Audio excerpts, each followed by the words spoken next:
Teologi kewirausahaan sangat penting dalam kehidupan bergereja karena teologi kewirausahaan ini merupakan suatu pendekatan teologis yang melihat aktivitas kewirausahaan ini sebagai bagian dari panggilan iman dan juga kehidupan bergereja dan berjemaat. Nah, dalam konteks gereja masa kini, pendekatan ini menjadi sangat penting karena gereja tidak hanya dipanggil untuk melayani, memberitakan Injil dalam hal ini dalam melihat aspek spiritualnya saja, tapi bagaimana gereja juga bisa melihat dan menjawab kebutuhan sosial dan ekonomi jemaat. Nah, melalui teologi kewirausahaan ini, gereja didorong untuk mengembangkan kemandirian serta mengelola sumber daya yang dimiliki secara kreatif dan juga bertanggung jawab. Nah, hal ini dapat dilakukan melalui berbagai bentuk usaha, pemberdayaan, ekonomi jemaat, maupun pengembangan potensi yang ada dalam komunitas gereja sendiri. Dengan demikian, gereja tidak hanya berfungsi sebagai tempat ibadah, berfungsi untuk memberitakan Injil, tapi juga sebagai komunitas yang mampu menghadirkan kesejahteraan dan memberdayakan kehidupan jemaat secara nyata. Nah, seperti yang tadi sudah ditekankan di awal bahwa teologi kewirausahaan dalam kehidupan bergereja ini tidak hanya hadir untuk melakukan pelayanan melalui pemberitaan Injil, memberitakan firman Tuhan dan lain sebagainya, tapi teologi kewirausahaan ini mau melihat bagaimana gereja itu dipanggil bukan hanya melayani jemaat secara spiritual saja, tetapi juga bisa melayani dan memberdayakan kehidupan sosial dan ekonomi jemaat. Oleh karena itu, teori yang dipakai dalam penjelasan ini yaitu pemikirannya Yakub Tumatala.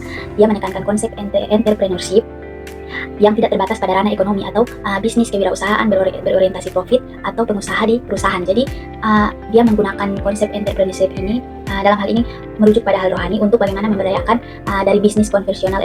Nah, konsep entrepreneurship rohani yang dimaksudkan dalam pemikiran Yakub Tumatala ini merupakan kepemimpinan Kristen yang terbuka terhadap dukungan sebagaimana dicontohkan melalui Paulus yang menerima bantuan finansial dari perempuan kaya pada masanya, namun berani memberdayakan kemampuan diri seperti membuat tenda untuk kebutuhan demi keberlangsungan pelayanan yang dipercayakan Tuhan. Nah, kepemimpinan entrepreneurship Kristen ini bukanlah pemimpin yang menguntungkan eksistensi pelayanan pada gaji bulanan dari organisasi, melainkan dia mampu untuk berinovasi dan berkreasi, memperoleh pendapat demi kelancaran pelayanan melalui kemampuan yang dimilikinya. Jadi dari konsep entrepreneurship dari pemikiran Yakub Tumatala ini untuk mampu membuat seseorang itu berpikir yang lebih kreatif dan juga inovatif. Dengan demikian, kalau dikaitkan teori dengan pendekatan melalui teologi kewirausahaan, gereja juga didorong untuk mengembangkan kemandirian serta dapat mengelola sumber daya yang dimiliki secara kreatif dan juga bertanggung jawab.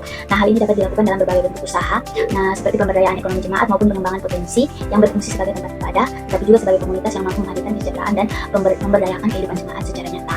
Nah, setelah mendengar penjelasan materi yang dipaparkan sebelumnya, saya mengambil refleksi teologis terhadap teori atau pemikiran dari Yakub Tumatala mengenai kewirausahaan Kristen atau teologi kewirausahaan sendiri, di mana hal ini menunjukkan bahwa gereja tidak hanya dipanggil untuk menjalankan fungsi secara spiritual yang terbatas, tetapi bagaimana gereja juga dipanggil untuk menghadirkan pelayanan yang kreatif, inovatif, dan juga dapat memberdayakan kehidupan jemaat secara sosial maupun ekonomi.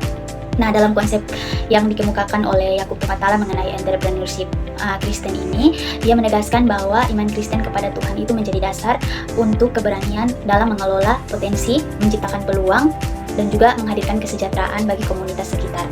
Jadi dalam terang teologi Kristen, hal ini dianggap sejalan dengan panggilan gereja sebagai alat Allah di dunia untuk menghadirkan kasih, keadilan, kesejahteraan, dan juga kebersamaan.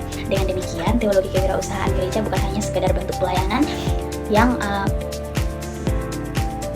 bukan hanya menyalurkan berkat Tuhan melalui kepemimpinan yang kreatif, tapi juga dapat bertanggung jawab dan juga berorientasi pada pembangunan jemaat serta masyarakat.